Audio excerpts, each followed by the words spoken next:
Hi, I'm Marty Levinson. Welcome to the Northtown News Magazine. Hi, I'm Marty Levinson. Welcome to the Northtown News Magazine. Hi, I'm Marty Levinson. Welcome to the Northtown News Magazine. Come on, baby, don't you wanna go? Hi there, I'm Marty Levinson. Welcome to the Northtown News Magazine with the greatest cameraman around, Sonny Hirsch, and your host, Avi Myers. Welcome back. Thank you, Marty.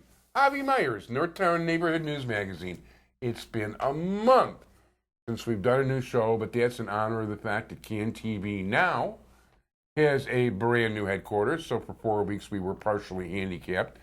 Not to mention the fact that Sonny had some sort of procedure, I think it was a lobotomy, and he seems to be working out much better today. So Sonny, let the doctors know that I think it worked beautifully, and I thank them. In any event, it is a pleasure to have the... So for my first guest, he is the founder, I'll let him tell you the exact title, of the Salomon Center. Okay, and by the way, on the web, www.ntnm.org, YouTube, over 315,000 shows watched.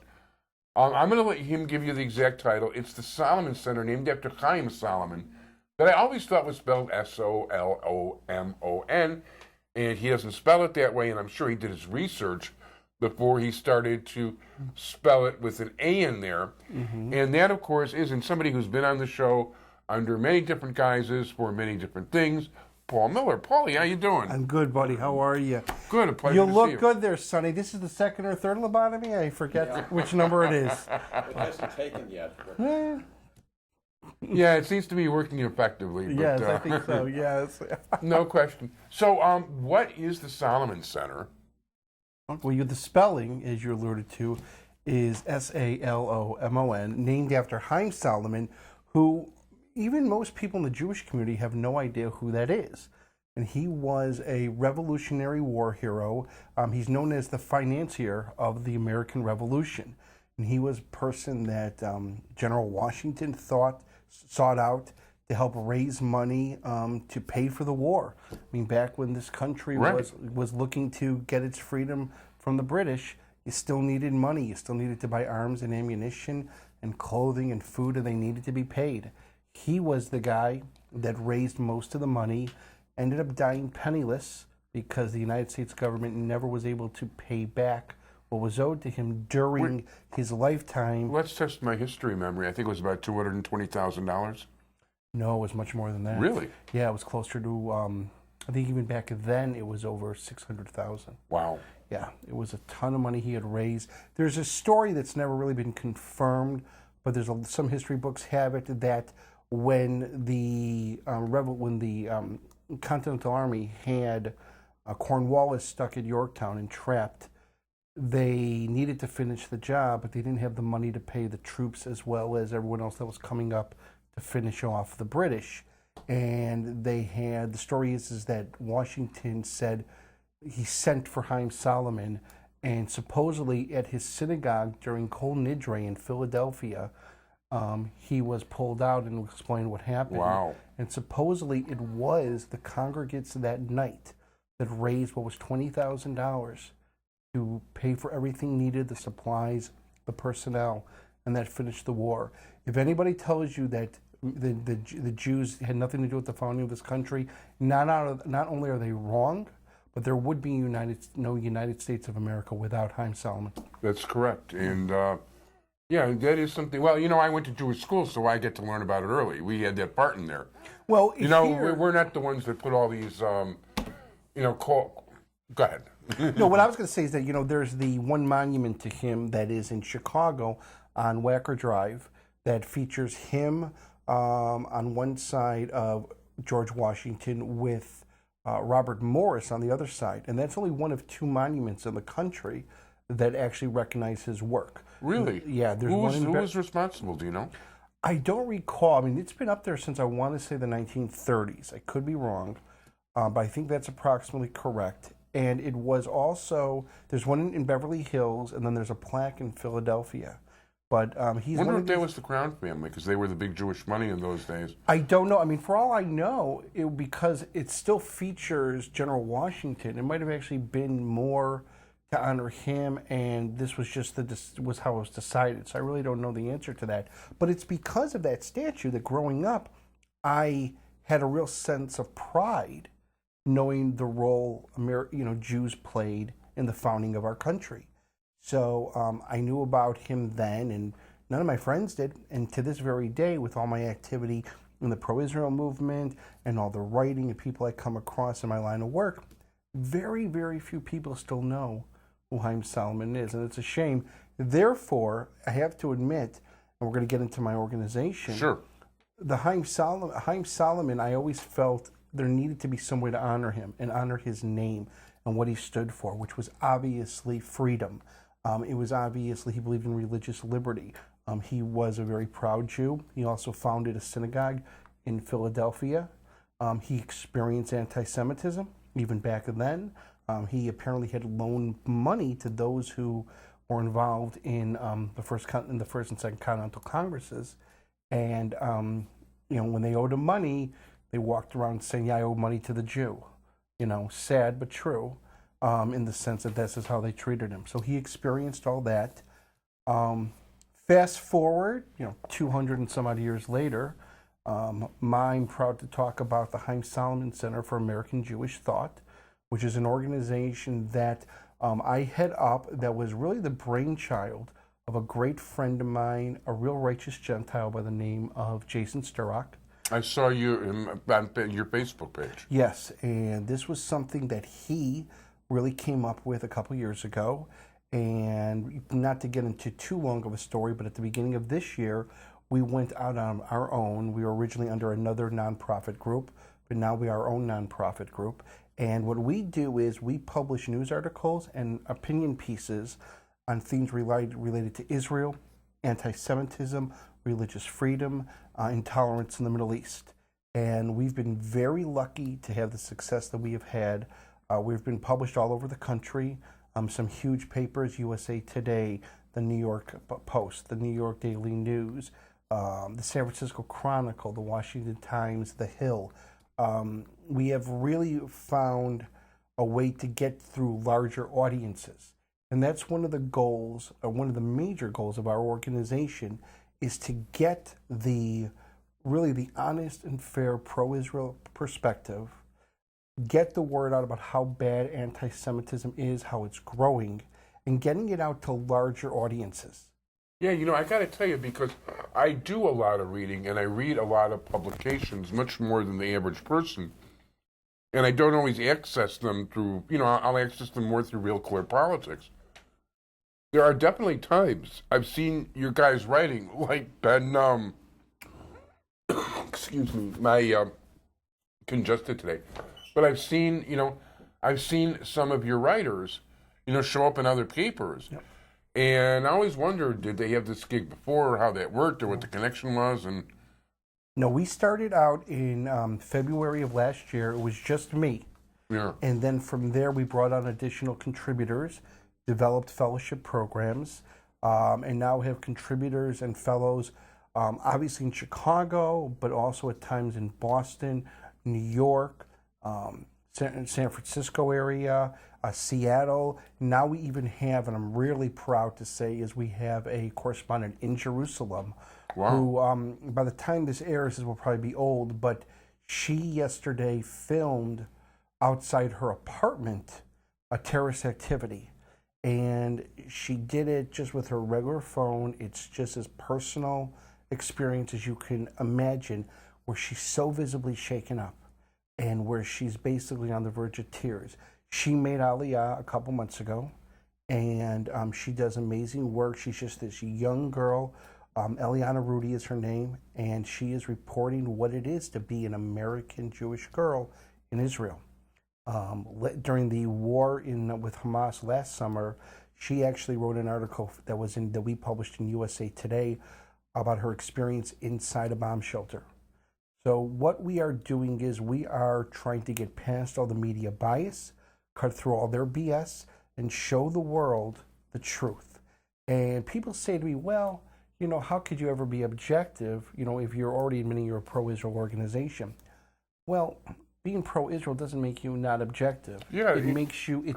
First of all, it makes you right, and it also, what's important is it also when you're a pro-Israel organization, you have the truth on your side. Well, what's more objective than truth? That happens to be exactly right. And you know what? It's like there's enough of us. Well, first of all, our own biggest enemies are us, given, Sadly, yes. just given the fact that 2/3 of this country would still vote for Obama tomorrow. 2/3 of the Jews in this country would vote for Obama tomorrow. But although I think that's a decreasing number, although, by the way, I think it's also safe to say that the vast majority of those people's future generations, in 1 or 2 generations, will not be Jewish either. Also, though, I think I want to take a little issue with that, and it's something we do write about. There's no doubt about it. But Mitt Romney got 35% of the Jewish vote. And so already a third of Jews are already open to the idea of not voting Democrat. And I'm not here to endorse a party. You're right. And as a matter of fact, I corrected you once. We had a thing on Facebook about 3 years ago about this. Yeah. And so I would say that if the election was held today with Obama, he'd still get over half. But it would be such a significant number of Jews not voting for him, he would easily lose Ohio and Florida. Thank God. Yeah. Well, but there's a lot of work to do. And listen, we're a nonprofit group. We are not endorsing Republicans or Democrats. Even, as you know, I've been a Republican political consultant for years. But I always tell people, including high school students that I get to speak to every year, I always tell them, think for yourself. Don't endorse a party. Endorse ideas, endorse your values. I mean, I personally consider myself more of a libertarian than I do a Republican. But I would be open to anybody as long as they stood for the right ideas. And that is what I think the Jewish community, is starting to get better at. But unfortunately, there's too many Jews, especially on the left, who for some reason think in Torah it says, "Thou shalt vote Democrat." Well, no, they traded. Case. There's no Torah in their lives. I mean, they've rejected the Torah. Well, but I'm going to say in a lot of cases. But you're right. They think that's the religion. They think the religion is not just their liberalism, but everything from climate change, global warming, whatever you want to call, whatever the flavor of the month is. Yeah. To women's rights, to gay rights, to abortion. Yeah, when gay rights no, I don't mean to offend anybody, but just to talk factually, when the Torah gives you a strict prohibition against, whatever, and you know what we're talking about here, and these people think it's a Torah thing that, it's okay to do that, I don't know what you're looking at, guys. It just doesn't work like that. Yeah. I mean, I personally tend to be very, I don't say liberal, but libertarian when it comes to the social issues. By the way, I agree. I agree with the libertarian. It's not our... there's government's place in morality should be as small as possible. Exactly. I completely agree. It should be there basically to protect children, to help protect children, and that's really about it. But what we've seen, unfortunately, with leftist Judaism, and this is really encompassed to what is J Street, which I will be freely admit is something that I've attended their conferences. And anybody out there who really thinks there's even an iota of J Street being pro-Israel is fooling themselves.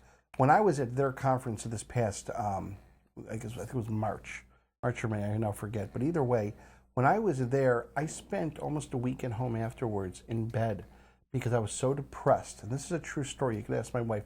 I couldn't believe the anti-Israel hate fest that took place. The anti-Israel voices that were guest speakers. When you have James Baker, most people, your viewers, are going to remember what he said about Jews back in, I think it was 1991 or 92. Yeah, that was George H.'s guy. That's correct. And he was not just the only Republican to speak there, but he was the featured speaker. You know a conference is bad when his speech is by far the most pro-Israel speech there. That's how bad it is. So anybody out there who, and I'm on the record for this. I mean, I'm willing to give J Street every opportunity to prove me wrong. But I have talked to them. I have been to their events. There is nothing about J Street that is pro-Israel at all. They're basically a notch above Jewish Voice for Peace. And you know what? I'm not even sure about that, to be honest, but maybe a little bit. The truth is, you have to look at the roots sometimes of an organization. Absolutely. And the roots of J Street are self-admitted on 60 Minutes national TV, Nazi collaborator George Soros. That's correct. Yeah, his He is family their is giving him a roots. ton of money. And he was all their seed money. He makes sure they have enough money to keep going. He's funded almost all of these hateful things toward Jewish people.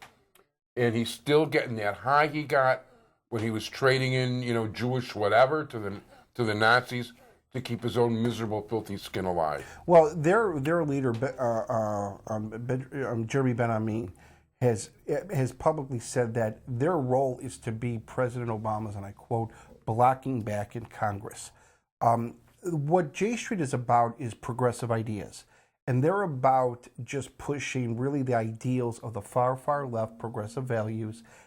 Israel is a secondary issue with them because in reality, they just want a seat at the progressive roundtable. And that's a shame. My organization, what we do is we just pull out the truth.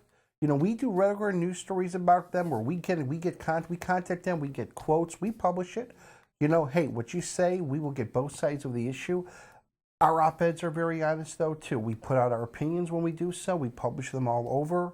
And, one of the things that we do is we have to expose where, unfortunately, people in our own community are wrong. And we also need to expose when they're really collaborating with the true enemies of the Jewish people. Well, the truth is the truth. The truth has to be paramount. And another thing I want to stress very quickly before we end is that another thing that we've been doing is we've been exposing the atrocities committed against minorities in the Middle East.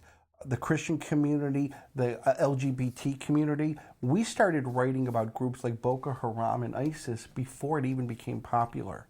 And I ask all these so-called BDS folks and J Street folks and the Students for Justice in Palestine, I ask them, what are you doing to better the lives of Palestinians?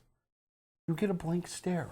They don't know. It's all about delegitimizing Israel and ultimately, with a lot of these Arab groups, hating Jews. It is about hating Jews, delegitimizing Israel, and they're even hurting the Arabs on the West Bank with Absolutely. things like SodaStream. Oh my gosh, yes. We wrote a piece that was published in Forbes magazine. And we are running out of time, so. I get it. We published a piece in Forbes magazine about that. We got it out probably to more people than anybody did in probably the world.